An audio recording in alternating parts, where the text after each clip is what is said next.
ChampionX for being on the cutting edge of the oil services industry. They have thousands of employees and, from what I understand, also thousands of patents that they use to transform the way that oil and gas is produced and produced in a extraordinarily environmentally efficient way. The people of Texas and of the Texas energy industry, people like those at this table here today who are employees of ChampionX, they literally are the lifeblood of our economy here in Texas. So I'm glad to be here with Shankar and the employees of ChampionX as we have discussed the details of what they're doing that they will tell you more about here shortly. I want to provide some context about why this is so important at this particular time. When you see the turmoil that we've seen in Europe over the past month, we've seen that the Texas energy industry has never been more important than it is right now. You know, one reason why Russia was able to invade the Ukraine in the first place is because Russia had leverage because of the need by the Ukraine, by Germany, by the European region for power and energy that was provided by Russia. And there is no reason why countries should be relying upon other countries like Russia for their energy needs. And I realized that the European region was trying to go more towards a non-fossil fuel, almost solely renewable approach to energy. We're at a time when that's just not possible. Fossil fuels are essential for the operation of the entire globe in conjunction with alternatives such as renewables. What we need to do here in Texas is we need to actually increase the amount of oil and gas that we're producing to help our fellow Americans as well as to help our friends across the entire world. So Europe is learning the hard way what happens when they rely upon despots for energy. To provide Americans and the world with reliable energy, Washington, D.C. needs to unleash the oil and gas industry. They need to increase LNG exports. They need to approve permits. They need to restart pipeline projects. And they need to allow the private sector to lead the way in expanding the oil and gas sector in this country. The people at ChampionX, they would benefit from an unleashed American energy sector. And so would their families, and so would their communities. In fact, something that's often missed in the discussion about the oil and gas sector is it's not just a business, it's not just a company. There are real people involved in this, people who have great paying jobs. And it's our responsibility to make sure that these families are going to maintain these great paying jobs as they provide the energy resources for the future. We also talked about some challenges that they're facing these days. I'll give you one example, and that is this sector, like so many other sectors across the world, they're facing challenges related to the supply chain. We talked about, one avenue to improve the supply chain of the needs that they have is for Texas to expand the port process so that our ports will be able to bring in more of the types of goods that are needed by companies like ChampionX as well as the other industries right here in the Permian Basin. The people at ChampionX, they've helped Texas become the 9th largest economy in the entire world. They are part of the process that has made Texas the largest exporter amongst all the states in the United States for almost 20 years now. They're part of the process that has elevated Texas in jobs rankings. More Texans have jobs today than ever before in the history of our state. And a big reason for that is because of the prolific number of jobs that are created by the energy sector. There's about 1 million jobs in Texas that are connected to the energy sector.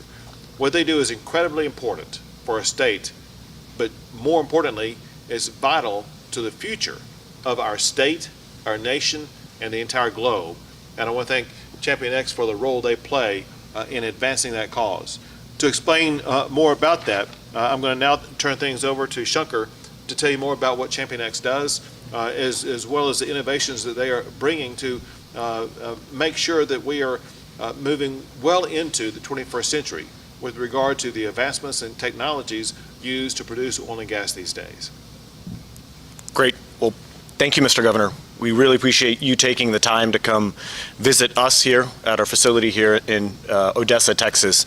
And on behalf of our customers, the employees represented here, and this community, we're just grateful for, government leaders leaning into the conversation about the oil and gas industry. So my name is Shankar Namlai. I lead our geo market for ChampionX. We have 900 incredible employees that are based here in West Texas. We have over 20 locations around the Permian Basin. And every morning, employees like the ones around these tables, they wake up, they roll up their sleeves, and they go help the customers represented in this room figure out ways to produce oil and gas safely and reliably every single day. And so a couple of the products that you see here today that we had the chance to tour you around are the pumps that are actually located behind me. And so we produce a lot of electronic submersible pumps and other forms of artificial lift to help the producers lift the fluid safely out of the ground. We have a great chemical offering here in the Permian Basin. We have a chemical plant that is based here in the Permian Basin, helping addressing some of the supply chain challenges that you talked about. And so we're proud to have our own manufacturing capacity here in the Permian Basin. And then we have a digital offering that we're constantly investing in. And that allows our customers to remote monitor, to remote automate a lot of the production that allows their employees to be more productive. And then last but not least was the item that we just got a chance to talk about, which is around methane and emission monitoring. And so we've got some phenomenal customers that are responsible in how they want to produce oil and gas. And so we're really excited to partner with customers represented here on ways to allow them to do that. And so here recently we've made some acquisitions to where we now have an entire emissions platform. So from planes and drones, and then the unit that you see back here is our SUFI unit. And so one thing that's really exciting about the SUFI unit is it's a simple, rugged, yet cost-effective way for customers to be able to monitor for methane around a gathering facility or a well site.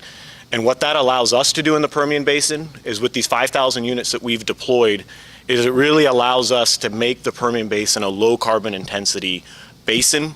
And so we know that the world needs safe, reliable, clean energy. And through the products that we have and through the support of the government officials like yourselves and the customers that we have represented here, we're really excited about what the future holds for us being able to do that. So thank you again. Thank you very much. And now Chase Alexander.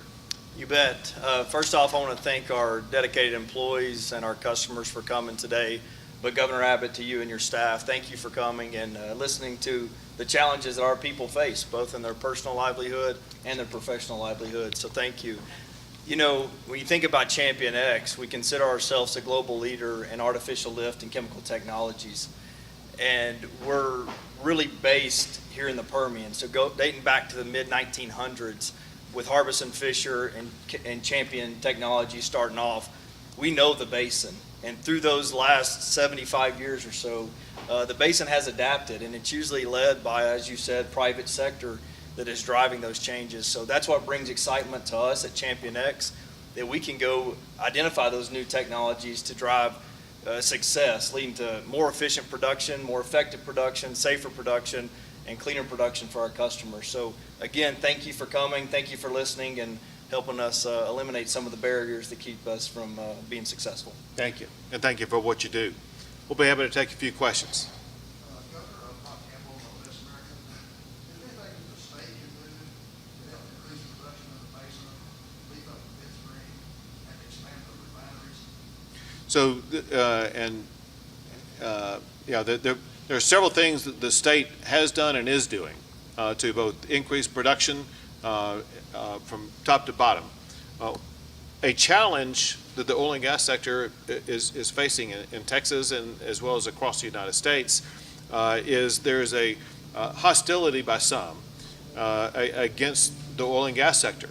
And that hostility shows up in a defunding or lack of providing adequate funding for oil and gas production.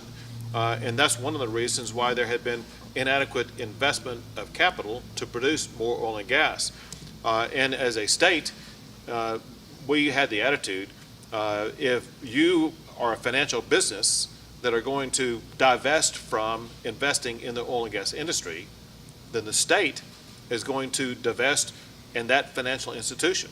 So we passed a law prohibiting Texas pensions, in the ninth largest economy in the entire world, from providing any capital or accepting investments from any financial institution that is going to be discriminating against the energy sector.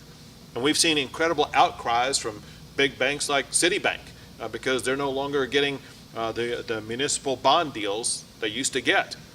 And they're changing their tune. BlackRock also is trying to dance on both sides of this issue, which shows that it caught their attention. The goal, bottom line goal, is to make sure that there will be more capital investment available for all of these businesses involved in the energy sector here in Texas. Let me add one more thing, if I could.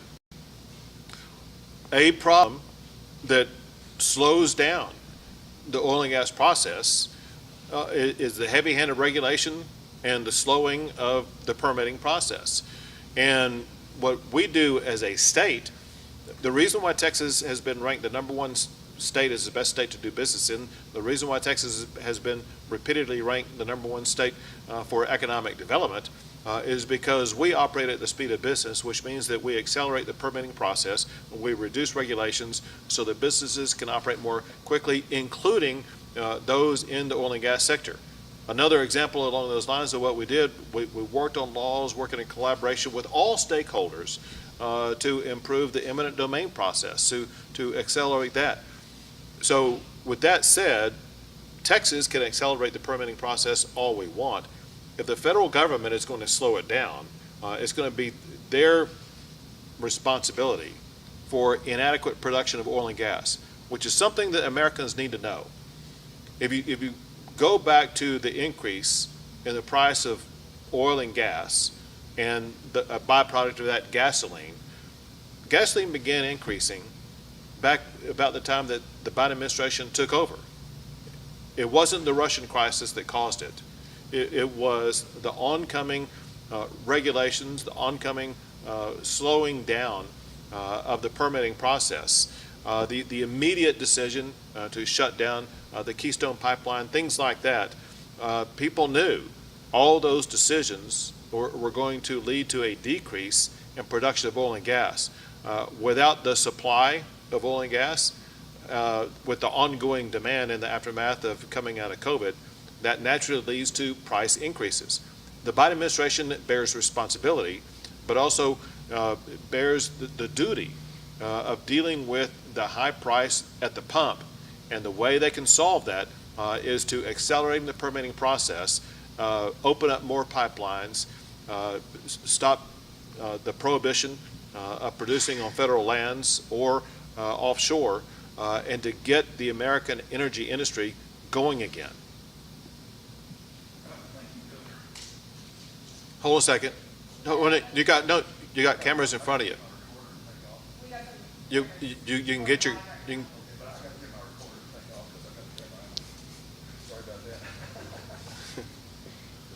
live TV right here. No, it's not live. You guys can cut it unless you want to show him.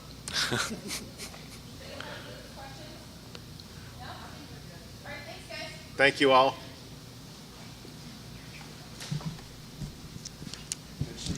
You too. Take care.